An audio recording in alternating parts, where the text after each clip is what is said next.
Bonjour à toutes et à tous et bienvenue dans Ecopo TV. Je suis ravie de vous accueillir pour cette nouvelle session d'émission consacrée à la transition écologique des organisations. Je suis ravie aujourd'hui d'accueillir Dimitri Carbonel, le président fondateur de Livosphère, un cabinet dédié aux innovations durables. Bonjour Dimitri Carbonel. Bonjour. Merci d'avoir accepté Avec notre plaisir. invitation. Est-ce que vous pouvez déjà, première question, nous expliquer qu'est-ce qu'une innovation durable ? Oui, aujourd'hui, quand on innove, une des problématiques, c'est qu'on va beaucoup utiliser les technologies. Et le problème, c'est que ça a des impacts souvent négatifs. Et l'innovation durable, c'est une innovation où d'un côté, on voit les impacts positifs que ça peut apporter, en particulier dans le domaine de l'environnement, mais pas que.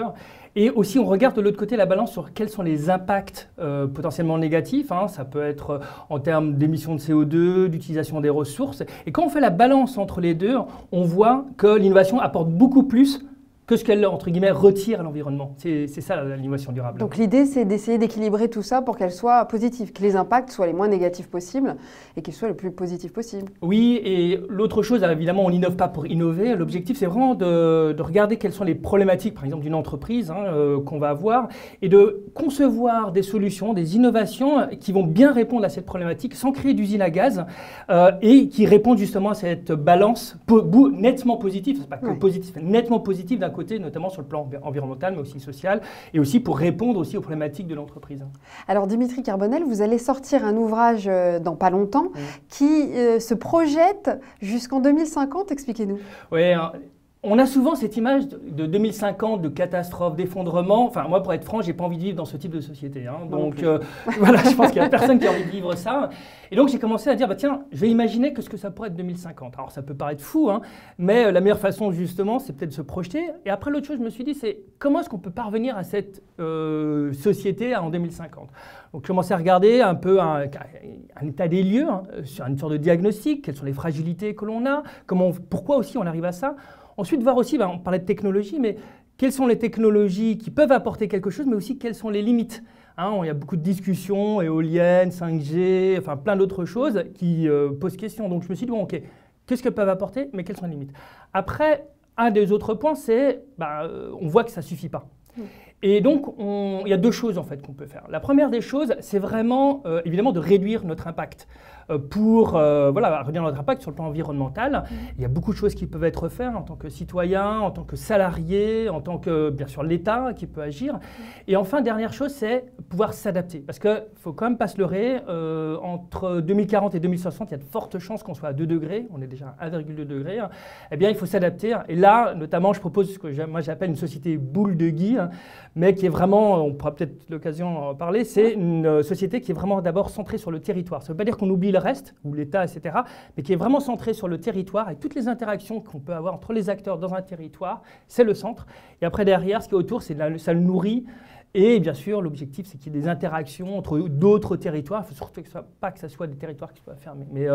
Et je pense que c'est un type de société qui est beaucoup plus, entre guillemets, on dit résiliente, ou qui s'adapte beaucoup plus facilement, beaucoup plus agile qu'une société qui est vraiment centralisée. Oui, beaucoup plus autonome. On l'a vu à la suite de cette année qu'on vient de passer, post-Covid-19, on est en train plus ou moins d'en sortir, mais c'est vrai qu'on avait ces questions d'autonomisation des territoires.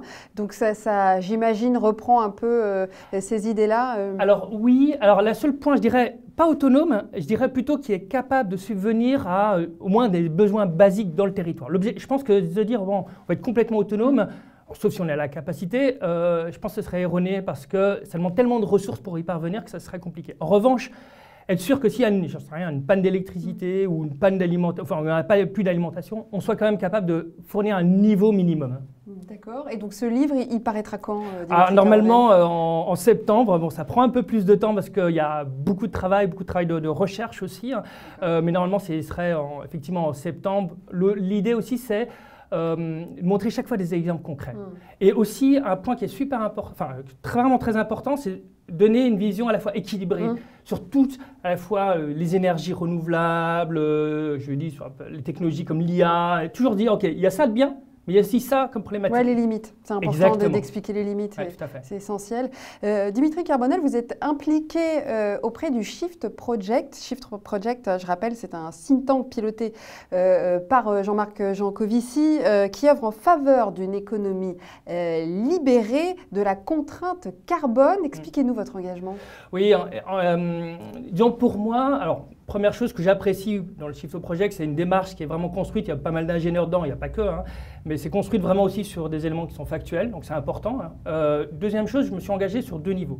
Premièrement, je pense que la loi a un impact important, hein, notamment vis-à-vis des entreprises. Donc ce que j'ai fait, donc on est à plusieurs, on a travaillé sur rédiger des amendements pour la loi climat et résilience et aussi sur la sobriété numérique. Hein. Et on les a écrits, on les a envoyés aux députés. Il y en a une trentaine qui ont été rédigés, plus d'une quarantaine qui ont été déposés, on va dire plusieurs qui ont été au final adoptés dans la loi. C'est pas beaucoup, hein. C'est normal, ça. Mais c'est déjà ça. Et, là récemment, je crois que vous êtes allé au Sénat. Hein, oui, tout à fait, avec Jean-Marc. Donc justement pour défendre ça, notamment, c'est une des images que j'ai envie de pousser, de se dire, en fait, la loi, c'est comme une sorte de premier test pour les entreprises de se tester en France, avec peut-être des contraintes un peu plus importantes en France, sauf que ça va leur donner une longueur d'avance pour le futur, pour d'autres marchés, dans d'autres domaines. Donc il vaut mieux s'entraîner maintenant tout de suite, parce que de toute manière, dans quelques années, tout le monde ou toutes les entreprises auront ces contraintes. Oui, puis ça donne un cadre, j'imagine, qui est quand même pas inintéressant pour les entreprises qui ont besoin de repères. Oui.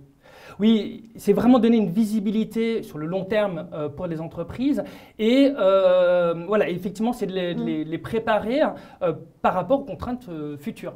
Et elles seront beaucoup plus armées par rapport à ça. Et alors, est-ce qu'elles seront armées pour une croissance verte? Est-ce que vous croyez à la croissance verte, vous, Dimitri Carbonel? En fait, la question, c'est une croissance de quoi? Une croissance du bien-être verte? Oui, je le pense. Une croissance du PIB verte, alors là, pour le coup, c'est un peu plus problématique parce que, grosso modo, si on croît le PIB, c'est-à-dire on fait plus potentiellement de machines ou de produits, et si on fait plus de machines, il faut les transporter, il faut les fabriquer, ça produit beaucoup d'émissions de CO2. Donc là, on l'a vu, sur le plan mondial, c'est impossible de découpler, aujourd'hui on n'a jamais réussi à le faire, découpler émissions de CO2 et croissance du PIB. En revanche, croissance du bien-être, oui. On peut tout à fait avoir une croissance. Ce n'est pas parce qu'on produit plus de PIB qu'on va être plus heureux. Donc c'est ça.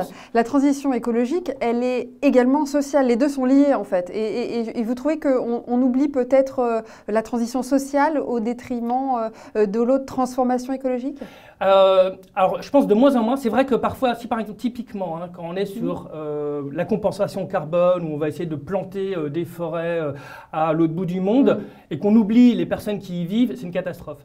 Et je pense, c'est en train de changer, mais on ne peut pas avoir de transition environnementale sans y associer les personnes, ça peut être donc les personnes locales, les salariés, toutes les différentes personnes autour effectivement d'un projet. Ça ne peut pas marcher parce qu'il faut de l'engagement des personnes. Et s'il n'y a pas d'engagement, ça ne marchera pas. Et il faut aussi que les personnes se rendent compte des bénéfices pour eux, pour leur communauté ou pour les personnes qui sont dans leur entourage, d'avoir une transition environnementale. Il ne faut pas que ça soit uniquement je veux réduire mes émissions de CO2, ça n'a aucun sens. Il faut que ça ait un impact, et c'est vrai, sur le plan aussi de la biodiversité, en termes d'une alimentation qui est plus saine, il y a plein d'avantages qui ne sont pas uniquement à long terme.